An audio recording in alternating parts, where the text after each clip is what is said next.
Pengaruh spiritual dalam masyarakat.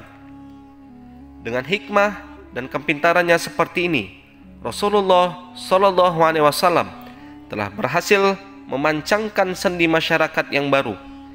Tentu saja fenomena ini memberikan pengaruh spiritual yang sangat besar, yang bisa dirasakan setiap anggota masyarakat karena mereka menjadi pendamping Rasulullah SAW. Sementara itu, beliau sendiri yang mengajari, membidik, membimbing, mensucikan jiwa manusia, menuntun mereka kepada akhlak yang baik, menambahkan adab kasih sayang, persaudaraan, kemuliaan, ibadah, dan ketaatan. Assalamualaikum warahmatullahi wabarakatuh. Sahabat bertakwa, sebelum kita mulai, dukung kami dengan subscribe dan nyalakan loncengnya, serta like dan share jika video ini bermanfaat. Rasulullah Shallallahu Alaihi Wasallam bersabda, "Sampaikanlah dariku walau hanya satu ayat." Ada seseorang yang bertanya kepada beliau, bagaimanakah Islam yang paling baik itu? Beliau Shallallahu Alaihi Wasallam menjawab, "Tuta'imut ta'am wa taqra'us salam ala man arafta wa man lam ta'rif." Hendaklah engkau memberi makan, mengucapkan salam kepada siapapun yang engkau kenal maupun yang tidak engkau kenal. Hadis riwayat Bukhari. Abdullah bin Salam radhiyallahu an berkata, tatkala Rasulullah SAW tiba di Madinah, aku mendatangi beliau. Tatkala kulihat secara jelas wajah beliau, maka aku bisa melihat bahwa wajah itu bukanlah wajah pendusta. Yang pertama kali ku dengar saat itu adalah sabda beliau, "Ya ayuhan nas, afrush salam, wa ta'imut ta'am, wasilul arham, wasallu bil lail, wan nasu niyamun tadkhulul jannata bis salam." Wahai sekalian manusia, sebarkanlah salam, berikanlah makanan, sambunglah tali persaudaraan, solatlah pada malam hari tatkala semua orang sedang tidur, niscaya kalian akan masuk surga dengan damai. Hadis riwayat Tirmizi, Ibnu Majah, Ad-Darimi. Beliau juga bersabda dalam pengarahannya, la yadkhulul jannah man la ya'manu jaruhu bawa'iqah. Tidak masuk surga orang yang tetangganya tidak aman dari gangguannya. Hadis riwayat Muslim. Orang muslim adalah jika orang-orang muslim lainnya selamat dari gangguan lidah dan tangannya. Hadis riwayat Bukhari. Seseorang di antara kalian tidak disebut beriman sehingga dia mencintai bagi saudaranya yang dia cintai bagi dirinya sendiri. Hadis riwayat Bukhari. Orang-orang mukmin itu bagaikan satu orang. Jika matanya sakit, maka seluruh tubuhnya ikut merasa sakit. Jika kepalanya sakit, maka seluruh tubuhnya ikut merasa sakit. Hadis riwayat Muslim. Orang mukmin bagi orang mukmin lainnya laksana satu bangunan, yang satu menguatkan yang lain. Muttafaqun alaih. Janganlah kalian saling membenci, dan jadilah hamba-hamba Allah yang bersaudara, dan seorang muslim tidak diperbolehkan mendiamkan saudaranya lebih dari 3 hari. Hadis riwayat Bukhari. Orang muslim itu adalah saudara bagi muslim lainnya, tidak boleh menzalimi dan tidak menelantarkannya. Barang siapa berada dalam kebutuhan saudaranya, maka Allah berada dalam kebutuhannya.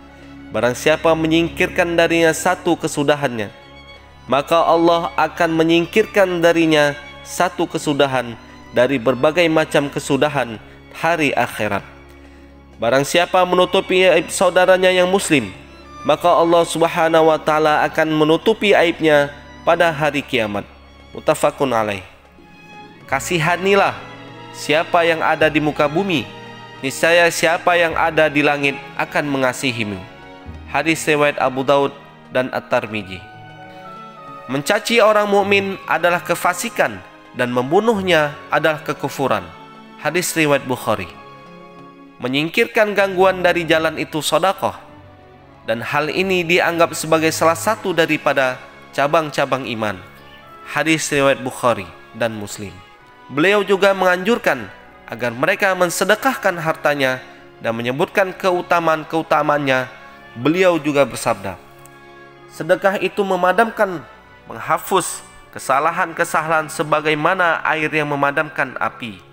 Hadis riwayat Ahmad, Tirmizi, Ibnu Majah.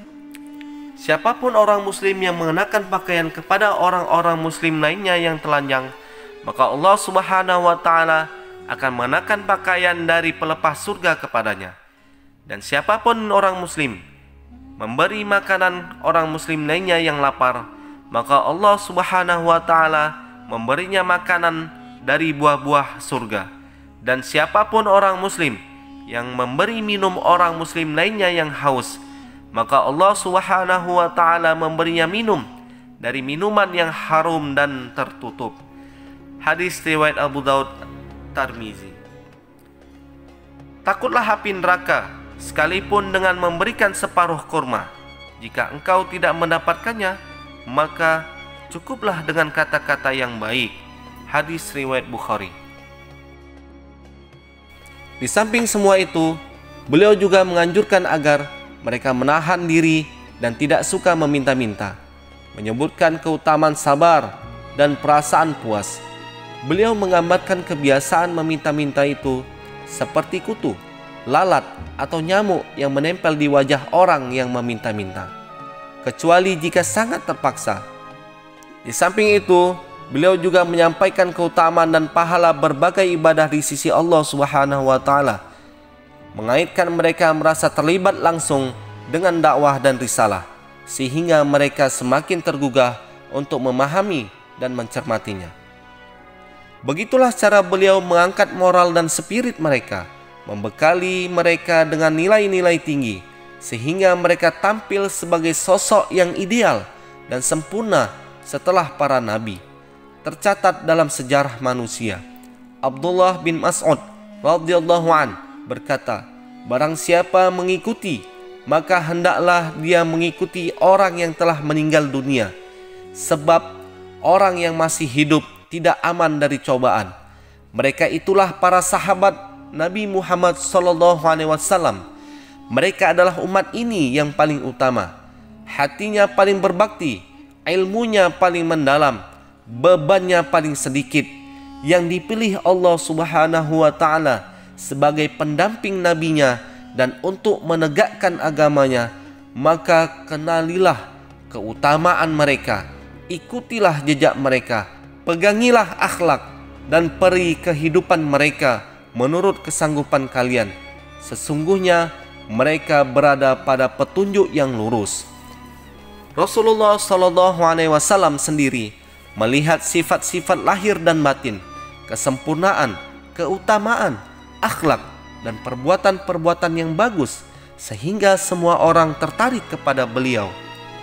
Setiap kalimat yang beliau ucapkan pasti akan diikuti para sahabat. Setiap kali ada bimbingan atau pengarahan yang beliau sampaikan, maka mereka akan berebut melaksanakannya. Dengan cara ini, Nabi SAW mampu membangun sebuah masyarakat yang baru di Madinah, suatu masyarakat yang mulia lagi mengagumkan, yang dikenal sejarah. Beliau juga mampu mencari pemecahan dari berbagai problem yang muncul di tengah masyarakat ini, yang bisa dinikmati manusia setelah mereka keletihan dalam kukungan kegelapan. Dengan gambaran spiritual yang mengagumkan seperti ini, segala aspek kehidupan sosial bisa tumbuh menjadi sempurna. Terima kasih telah menonton video ini. Semoga Allah Subhanahu wa ta'ala memberikan kita keselamatan dunia dan akhirat. Dukung kami dengan subscribe dan nyalakan loncengnya, serta like dan share jika video ini bermanfaat. Wallahu a'lam bishawab. Assalamualaikum warahmatullahi wabarakatuh.